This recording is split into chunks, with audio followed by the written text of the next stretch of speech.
Hola, ¿qué tal? Mi nombre es Enrique Hernández, soy coordinador de informática del IMIPE y vamos a continuar la serie de tutoriales sobre el sistema de gestión de seguridad de datos personales. En esta sesión vamos a hablar sobre el tema los recursos de la organización, donde explicaremos cuáles son cada uno de estos recursos y cuál es la importancia de cada uno de ellos. Debemos entender como organización cualquier ente en el cual nosotros nos desarrollamos, sea una entidad o una empresa privada. Cualquiera de ellas representa nuestra organización. Esta organización requiere de activos o recursos. Estos recursos serán los que le permitan llevar a cabo sus objetivos.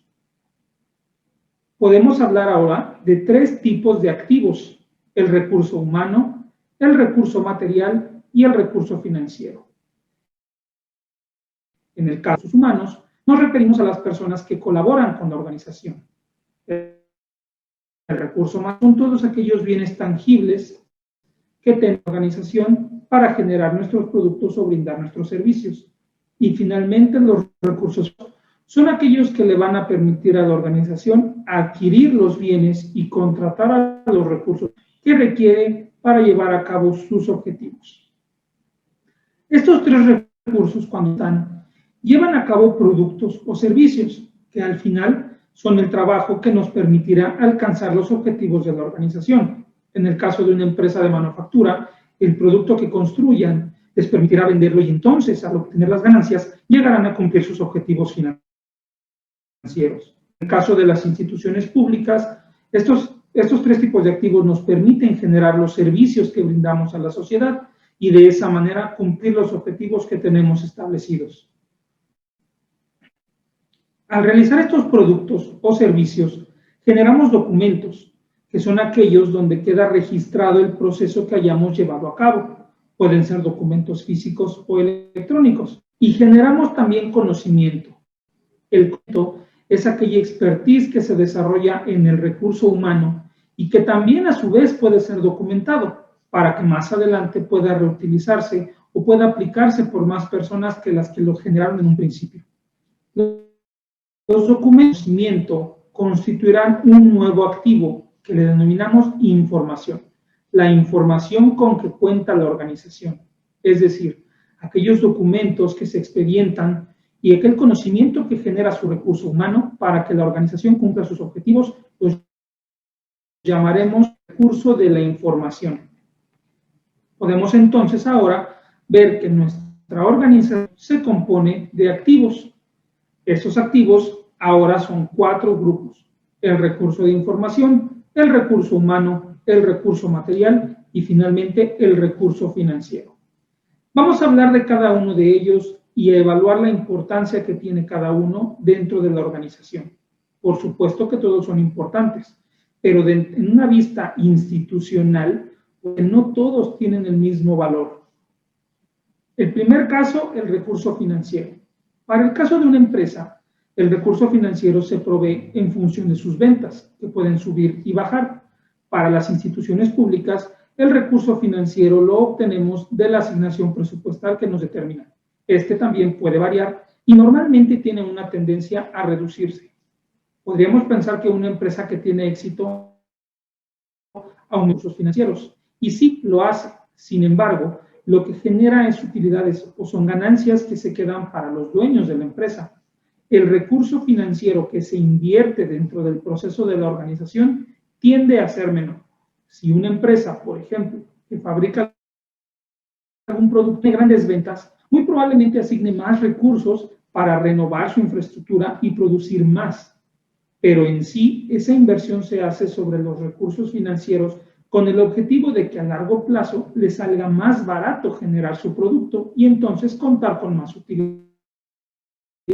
Estas inversiones pretenden que en el largo plazo se reduzcan los costos. Por ello es que podemos decir que el recurso financiero tiende a reducir para una misma actividad.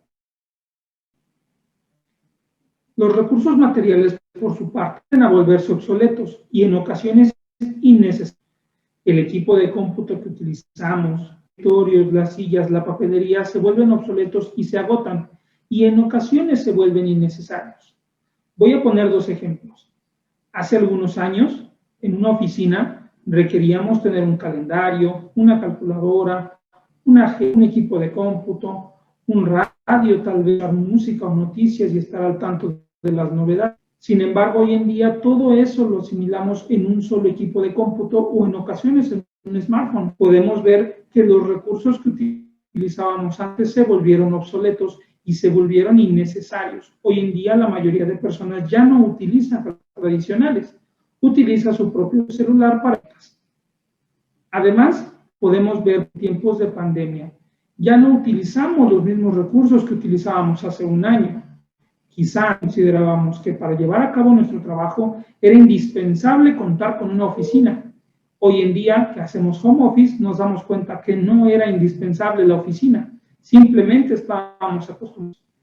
Y en muchas organizaciones ahora van a ver al modelo del home office como un modelo permanente de trabajo.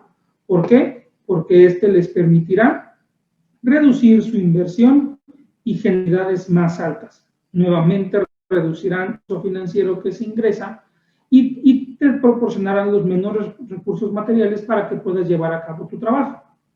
De esta manera podemos entonces ver que el recurso material tiende a volverse. ¿Qué pasa con el recurso humano? Si bien el recurso humano es la parte valiosa de la organización, pues son las personas las que llevan a cabo sus servicios, también este es un recurso cambiante. Muchas organizaciones, al implementar tecnificaciones con máquinas o con equipo computarizado, han reducido su plantilla laboral. Como resultado de esta pandemia, también muchas organizaciones han prescindido de cierto personal que realizaba tareas. Y sin embargo, la organización se mantiene. Podemos entonces hablar de que el recurso humano cambia y además de la rotación que existe naturalmente, la persona decide salir de la organización decide que esta persona ya no colabore con ella. Por ello, podemos decir que el recurso humano también tiende a reducirse.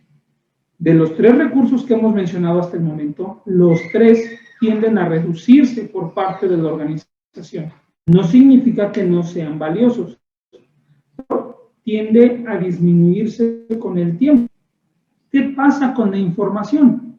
La información, a diferencia del recurso financiero, material y humano, tiende a aumentar. Una organización debidamente estructurada y con una organización muy sana generará más cada vez y estos aumentarán y se acumularán. Recordemos que el recurso de información compone tanto los documentos como el conocimiento. Entre más tiempo tiene una organización, conocimiento genera y más documentales genera. Entonces el recurso se acumula y va a aumentar. Viendo estos aspectos, podríamos hacernos la pregunta: ¿el recurso humano, material y financiero son recursos prescindibles? La respuesta es sí. No significa que sean totalmente prescindibles. La organización seguirá requiriendo personas, seguirá requiriendo materiales y seguirá necesitando. Pero son recursos que tienden a ser prescindibles. No siempre necesita el mismo, cada vez necesitará menos. No siempre necesitará el mismo personal, cada vez necesitará menos.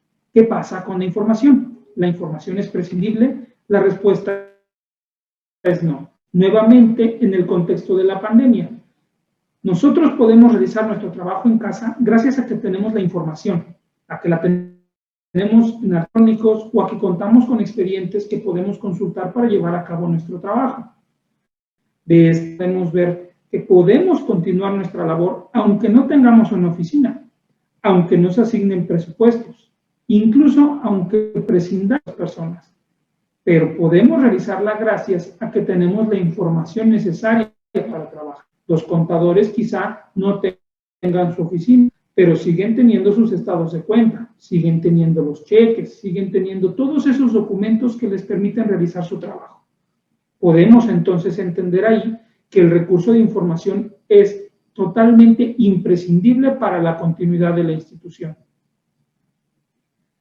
Estos de información, que denominaremos activos de información, se conforman por las bases de datos y archivos y constituyen algo que se denomina base de conocimiento o knowledge base por su término en inglés. Esta base de conocimiento es lo que sustenta la organización. Recordarán la frase que acuñaron que dice: la información. ¿Por qué la información es poder? Bueno, porque tiene conocimiento implícito y quien cuenta con ese conocimiento lo puede aprovechar. Los activos de información son los únicos en una organización debidamente funcional que se incrementan de forma permanente y en la actualidad además se incrementan de forma exponencial. El valor que la información y el conocimiento tienen para la organización, apetito entre aquellos que buscan amenazarla. Si yo quiero amenazar a una organización, amenazaré su activo más valioso y ya definimos que su activo es la información. Entonces, si yo quiero afectar a una organización, debo afectar su información. Así le estaré generando daño.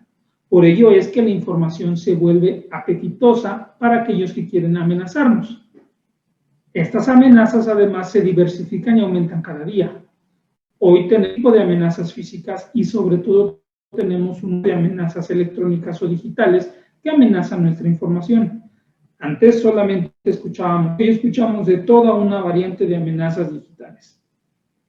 Garantizar la seguridad de los activos de información será fundamental e indispensable, pero debe hacerse de manera correcta, sistemática y documentada. Por ello, se requiere plantear un modelo de seguridad para la organización. No podemos implementar mecanismos de seguridad como se nos ocurra. No podemos implantar medidas de seguridad conforme lo que alguien me contó o conforme lo que hoy pienso que me puede funcionar. Debe hacer estudios y análisis correctos que nos permitan identificar si esas medidas son las que nosotros necesitamos y si son las ideales y adecuadas. Para ello es que requeriremos plantear nuestro modelo de seguridad. Con esto concluimos la sesión. Nos vemos en el siguiente tutorial. Muchas gracias. IMIPE, órgano garante.